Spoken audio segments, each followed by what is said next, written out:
आज तक रेडियो सुनता है सारा जहां।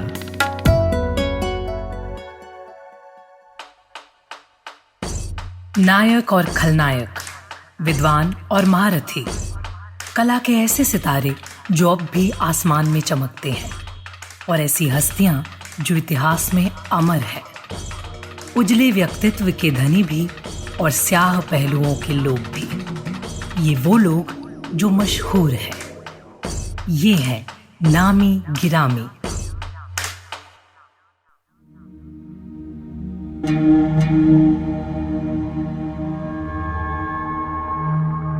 रूसी राजमहल में एक बच्चा जोर जोर से रो रहा था।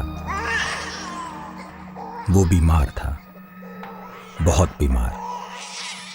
भले ही उसके माँ बाप रूस के जार और जारीना थे, मगर पैसा और ताकत कई बार बेबस हो जाते हैं। आज वैसा ही दिन था।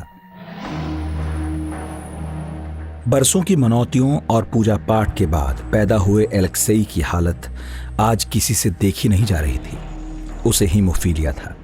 इस बीमारी में खून के थक्के नहीं बनते। एक बार घाव हो गया तो फिर खून बहता रहता है। दुनिया भर के डॉक्टर्स के इलाज से बात नहीं बनी तो तय हुआ कि अब जादू की शरण ली जाए। धर्म की दुनिया उम्मीद देती है, शाही परिवार को भी थी। इस नाजुक वक्त में रूसी राजमहल तक एक संत, एक जादूगर की ख्याति पहुंची जो लोगों की बीमारी ठीक कर देता था। रूस के राजमहल में साइबेरिया से आए एक ऐसे शख्स का प्रवेश हुआ जिसका दावा था कि वो सारी बीमारियां ठीक कर देता है। उसकी लंबी बेतरतीब दाढ़ी, गंदे कपड़े और डरावनी आंखें चुगली खाते थे उसके बेपरवाह और अजीब सा होने की। लेकिन आज राजमहल को इसकी चिंता नहीं थी। उन्हें अपना बच्चा स्वस्थ चाहिए था। जार और जारीना उस अजीब से आदमी के पांवों में गिर गए, कृपा की भीख मांगने लगे। उस आदमी ने भी उन्हें निराश नहीं किया, भरोसा दिलाया कि जार के वारिस को सिर्फ वही ठीक कर सकता है। हुआ भी वही, बच्चा ठीक होने लगा। जार और जारीना के लिए खुशी की बात थी, लेकिन यह उनके साम्राज्य के पतन की शुरुआत भी थी, क्योंकि संत होने का दावा करने वाला यह शख्स अगले कुछ बरसों में पूरे रूसी साम्राज्य को अपने इसी एहसान के दम पर नचाने वाला था।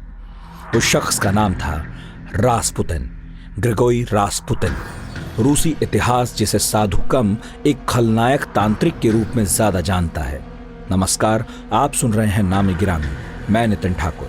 आज के इस एपिसोड में रूसी साम्राज्य के अंतिम दिनों में छाए एक ऐसे शख्स की कहानी जो ना राजा था ना प्रधानमंत्री, लेकिन फिर भी रूस उसके इशारे पर नाच रहा था।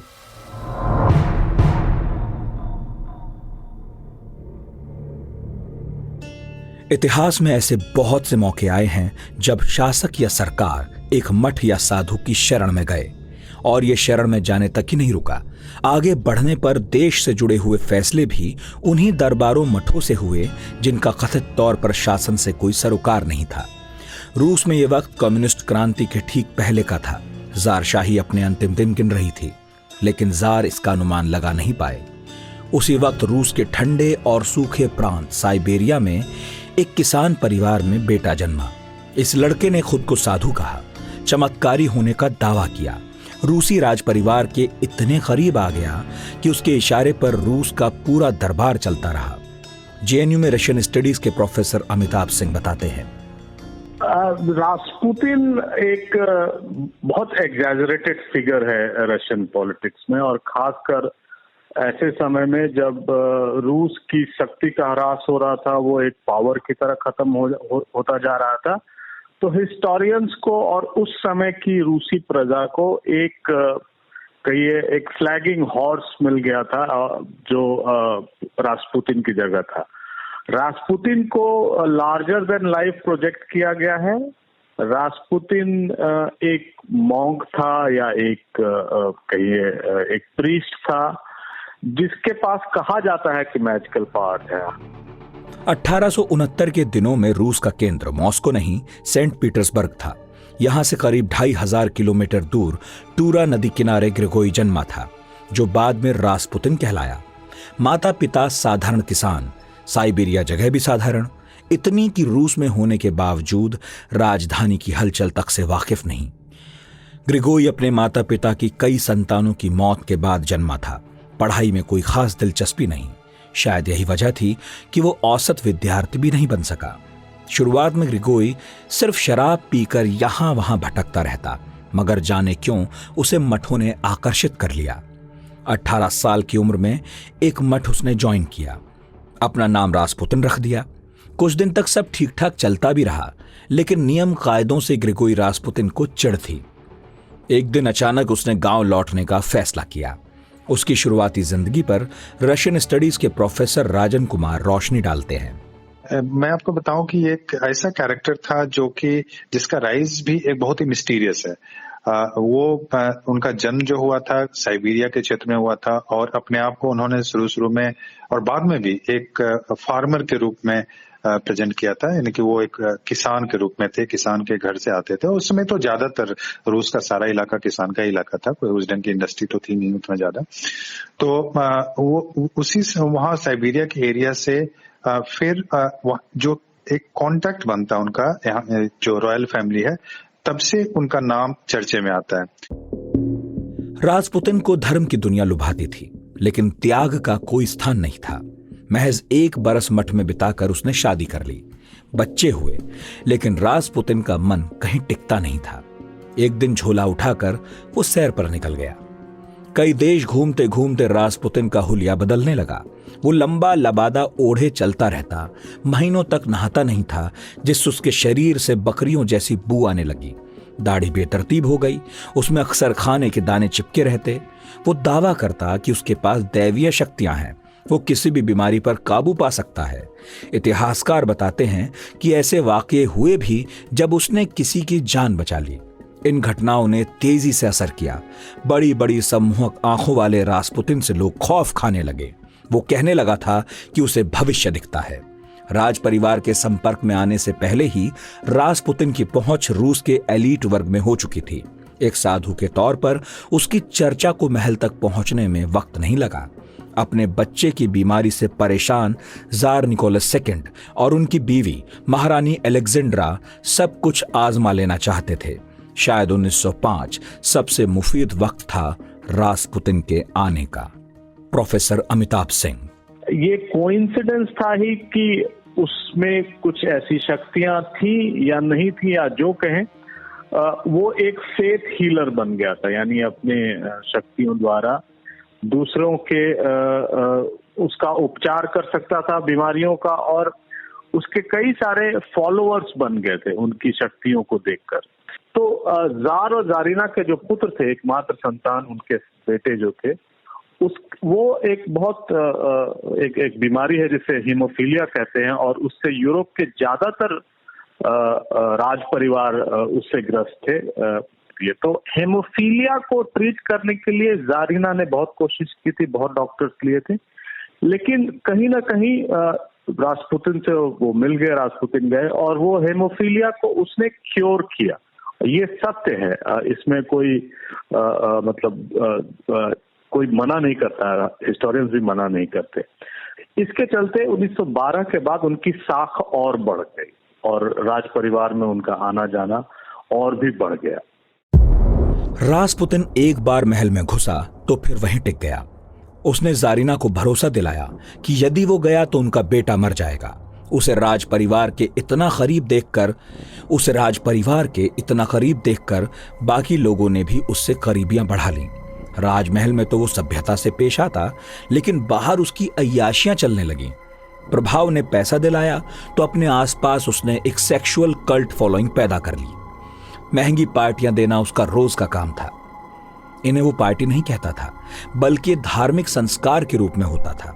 यहां वो रोमनोव साम्राज्य में रहने वाले अमीरों और उनके मंत्रियों से मिलता था, उन्हें लुभाता था। उसका प्रभाव सबसे ज्यादा जारीना अलेक्जेंड्रा पर था, जो इंग्लैंड की महारानी विक्टोरिया की ग्रैंड डॉटर थी। इस परिवार में हीमोफीलिया की बीमारी लंबे वक्त से चली आ रही थी और यही राजकुमार अलेक्साई तक पहुंची थी। अलेक्जेंड्रा को रूसी जनता खास पसंद नहीं करती थी। वो खुद भी रूसी कल्चर, खान पान, नाच गाने को मंजूर नहीं कर सकी। शुरुआत में 4 बेटियां पैदा करने के चलते रूसी उनसे खफा थे। उन्हें लगता था कि जारीना रोमानोव वंश को उत्तराधिकारी नहीं दे सकेंगी।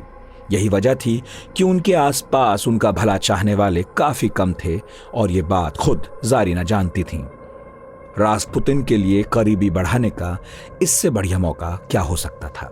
प्रोफेसर राजन कुमार।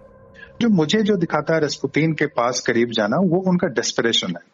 और रशिया उस ढंग से भी साइंटिफिक सोसाइटी तो वहां थी नहीं कि बहुत ही साइंटिफिक रिवोल्यूशन हो चुका था। तो वैसे कॉन्टेक्स्ट में मैं जो ये देखता हूँ कि वो एक, और सारे लोग स्पिरिचुअल भी होते थे उसमें, ज्यादातर लोग स्पिरिचुअल होते थे।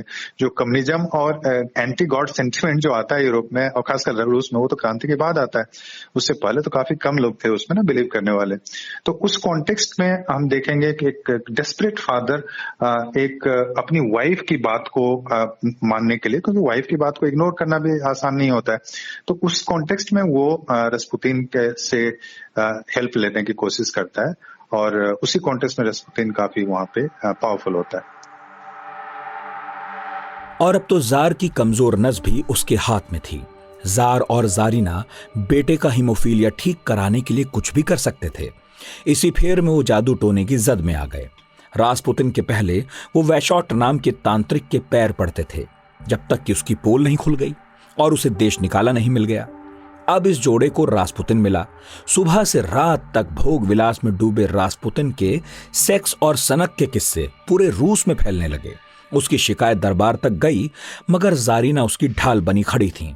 इस बात को कई एरिस्टोक्रेट महसूस कर रहे थे कि जारीना पर रासपुतिन का प्रभाव कुछ ज्यादा है। डगलस स्मिथ अपनी किताब रासपुतिन द ऑटोबायोग्राफी में लिखते हैं कि बहुत ही कम वक्त में उसकी महत्वाकांक्षा धार्मिक चमत्कार से हटकर प्रशासन तक आ पहुंची। वो प्रधानमंत्री बनने के सपने पालने लगा। यही वो समय था जब रासपुतिन को महल से निकाला भी गया, लेकिन बहुत ज्यादा देर तक नहीं। कहा जाता है कि रासपुतिन इतना बड़बोला था कि जारीना से अपने अवैध संबंधों तक की डींग हाँकता। अमिताभ सिंह। अवैध संबंध बहुत क्लियरली कहीं किसी हिस्टोरियन ने नहीं लिखा है, लेकिन कई हिस्टोरियन कहते हैं कि उनके पैशनेट रिलेशनशिप्स थे जारीना के साथ।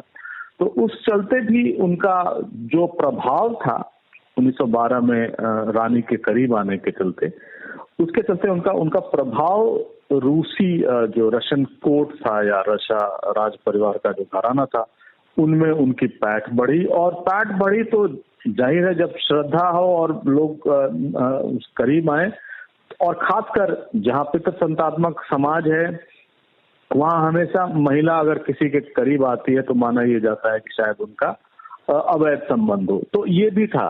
कोई हिस्टोरियन कभी ये नहीं कहता है कि उनके आपसी में अतरंग संबंध थे या उनके इलीगल रिलेशंस थे, ऐसा कोई स्पष्ट, लेकिन लोग कयास ही लगाते हैं। चूंकि उनका एक पुराना पास्ट था जब में उनको व्यभिचारी की तरह देखा जाता था, उनमें हीलिंग पावर था, तो ये जोड़ के कहते हैं कि शायद उनका रानी से भी संबंध था। 20वीं सदी दस्तक दे रही थी। रूस विश्व युद्ध के मुहाने पर खड़ा था।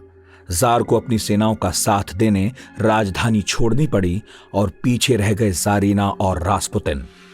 रासपुतिन अब इतना खुल गया कि खुलेआम उस पर रिश्वत लेने और बलात्कार करने के आरोप लगे।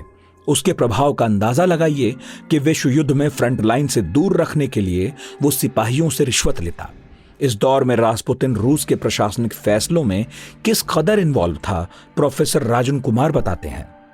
उस समय वो काफी पावरफुल हो गए थे और वो वहाँ पे जो चर्च, रशियन ऑर्थोडॉक्स चर्च बहुत इंपॉर्टेंट चर्च है, उससे सारे जार लेजिटिमेसी ड्रॉ करते हैं। जैसा कि आप जानते हैं कि रशिया अपने आप को जो आइडेंटिफाई करता है, अभी भी बोलता है कि हम वेस्ट से अलग हैं। क्यों अलग हैं? क्योंकि उनका वैल्यूज थोड़े से कंजर्वेटिव हैं, उनके वैल्यूज थोड़े से अलग हैं, और वो जो लिबरल वैल्यू है, जैसे कि शादी को लेके, मल्टीपल रिलेशनशिप को लेके, या जो गे लेस्बियन के मैरिज को लेके, तो इन सारी चीजों को अभी भी नहीं मानता। उस समय की बात तो छोड़ ही दें। तो उस कॉन्टेक्स्ट में जो रशियन ऑर्थोडॉक्स बहुत ही इंपॉर्टेंट है, तो उसके लीडर को अपॉइंट करने की बात होती है ना, कि आप इस ट्रस्ट के जैसे होता है मंदिर के ट्रस्ट को कौन अपॉइंट करेगा, तो उसमें रोल प्ले करने में लगता है। उसके बाद जो कैबिनेट में जब चेंज होता है तो ये कैबिनेट वो कैबिनेट, ये भी बोला जाता है कि जो कैबिनेट, चूंकि जो कई कैबिनेट मिनिस्टर थे उस समय में जो उसके जार के कैबिनेट में थे, प्राइम मिनिस्टर थे इत्यादि, तो उसको भी बदला गया इसके कहने पे। तो ये बहुत ही इंपॉर्टेंट फिगर के रूप में शॉर्ट टाइम के लिए 3-4 साल का ही पीरियड होता है, लेकिन उस पीरियड में काफी पावरफुल हो गया था। और चूंकि जरीना काफी इस पे निर्भर कर रही थी, तो वो उससे जो है उस समय की राजनीति भी प्रभावित होने लगी थी। एक बार रासपुतिन ने इच्छा जताई कि वो फ्रंट पर जाकर सिपाहियों को आशीर्वाद देना चाहता है, लेकिन इसका विरोध commander in chief grand duke Nicholas ने किया।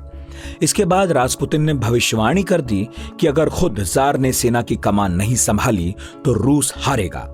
ये झूठ था, लेकिन देवताओं से डरने वाले जार ने ड्यूक को पद से हटाकर खुद सेना को संभाला।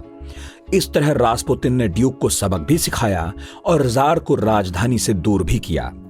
रासपुतिन की निरंकुशता से रूस के लोग नाराज थे, तो एलिट्स ईर्ष्यालु हो गए। वो खुलकर चर्च से नाइत्तफाकी रखता था, तो वहां भी उसके दुश्मन ठीक ठाक संख्या में थे। बहुत से लोग उसकी हत्या की साजिश रचने लगे, मगर जाने क्यों इस बात का सभी को खौफ था कि वो मारने से भी मरेगा नहीं। इसकी वजह थी उसकी हत्या की कोशिशों का नाकाम होते जाना। आखिरकार रासपुतिन से नाराज रूसी संसद ड्यूमा के एक सांसद ने खुलेआम उसकी आलोचना की। इसके तुरंत बाद जार की भतीजी के पति फेलिक्स यूसुपोव ने तय किया कि अब रासपुतिन को ठिकाने लगाना ही होगा। प्रोफेसर अमिताभ सिंह रासपुतिन के पतन की कहानी कुछ यूं बयान करते हैं। उनका डाउनफॉल कोइंसाइड किया रूसी साम्राज्य के डाउनफॉल के साथ। जब उनकी शक्ति छीनों को लोग कारण ढूंढने लगे और कई सारे ऐसे विरोधी या जो राजा के पक्ष में रहते हैं वो कारण ढूंढ, तो उन पर ब्लेम करके, और जैसा मैंने कहा कि रानी के भाइयों ने भी उन पर शक किया, उनको मारने की कोशिश की, हालांकि वो उसमें बच गए, लेकिन फाइनली एक खूनी संघर्ष में उनको मार दिया गया। और वो सत्ता संघर्ष ज्यादा था, न कि एक तरह से उनको मारने के लिए कोई आया, क्योंकि उनकी शक्ति कम किया। क्योंकि रासपुतिन के चलते रूसी जनता में, रूसी साम्राज्य की जनता में राज परिवार के प्रति बड़ा द्वेष था, दुर्भावना थी, और एक कारक बन गए, आप यूं कहें कि रूसी साम्राज्य के पतन का रासपुतिन, और सारा ब्लेम उन पे डाल दिया गया। शायद रासपुतिन भांप गया था। उसने 1916 में जारीना को एक खत लिखा और कहा कि शायद मैं 1 जनवरी से पहले दुनिया छोड़ जाऊंगा। अगर मुझे आम हत्यारों ने मारा तो परेशान होने की जरूरत नहीं है। आप लोग सैकड़ों साल तक राज करेंगे, लेकिन यदि मैं एरिस्टोक्रेट्स के हाथ मारा गया तो भाई भाई को मारेंगे। अगले 25 सालों में एरिस्टोक्रेसी का नाम मिट जाएगा, और अगर मुझे मारने वाला आपके रिश्ते में हुआ तो 2 सालों के अंदर आप में से कोई नहीं बचेगा, ना बच्चा, ना दूर दूर तक का कोई रिश्तेदार। इन्हें रूसी लोग ही ढूंढ ढूंढ कर मारेंगे। और फिर आई वो रात जब मोइका पैलेस में रासपुतिन फेलिक्स यूसुपोव की पत्नी से मिलने गया। 30 दिसंबर 1916 को रासपुतिन की हत्या कर दी गई। उसे 3 गोलियां मारी गईं, लेकिन रासपुतिन की जिंदगी की तरह मौत भी रहस्यमयी होती गई। खुद यूसुपोव ने बताया कि रासपुतिन को उसकी पत्नी के साथ निजी पल बिताने के लिए आधी रात को न्योता दिया गया था। फिर वो बेसमेंट में गया, जहां उसे साइनाइड में डूबा केक खिलाया गया। उसे खाकर भी रासपुतिन मरा नहीं। फिर उसे 3 गिलास जहरीली वाइन भी पिलाई गई, लेकिन रासपुतिन जिंदा रहा। आखिरकार रात 2:30 बजे रासपुतिन को गोलियां मारी गईं, बेहद नजदीक से। वो मौके से भागा, लेकिन हत्यारे उसे छोड़ने के मूड में बिल्कुल नहीं थे। मार डालने के बाद रासपुतिन को कपड़े में लपेटकर नदी में फेंक दिया गया। शव मिलने से पहले ही रासपुतिन की मौत का समाचार पूरे रूस में फैल गया। 1 जनवरी को उसका शव नदी में 200 मीटर नीचे मिला। आनन फानन में उसे दफनाया गया और जार के पतन के बाद जला डाला गया, ताकि कोई अनुयायी तीर्थ स्थल न बना दे। उसके हत्यारों को देश निकाला मिला। तमाम कहानी किस्सों के बीच रासपुतिन की ऑटोप्सी रिपोर्ट ने बताया कि उसे बेहद करीब से गोली मारी गई थी और गोली मारने से पहले बुरी तरह पीटा गया था। मौत के बाद उसे फिर से पीटा गया। ये बता रहा था कि लोग उससे किस कदर नाराज थे। अब इस बात पर हैरान होइए कि पहले वर्ल्ड वॉर से कमजोर हो चुकी राजशाही को वाकई 1 साल के भीतर कम्युनिस्टों ने उखाड़ फेंका। जार को मार डाला गया, पूरे परिवार का खात्मा कर दिया गया। 2 सालों के भीतर रोमानोव वंश का कोई नाम लेवा भी नहीं बचा। जो बचे उन्हें रूस से खदेड़ दिया गया, जैसा कि रासपुतिन ने भविष्यवाणी की थी।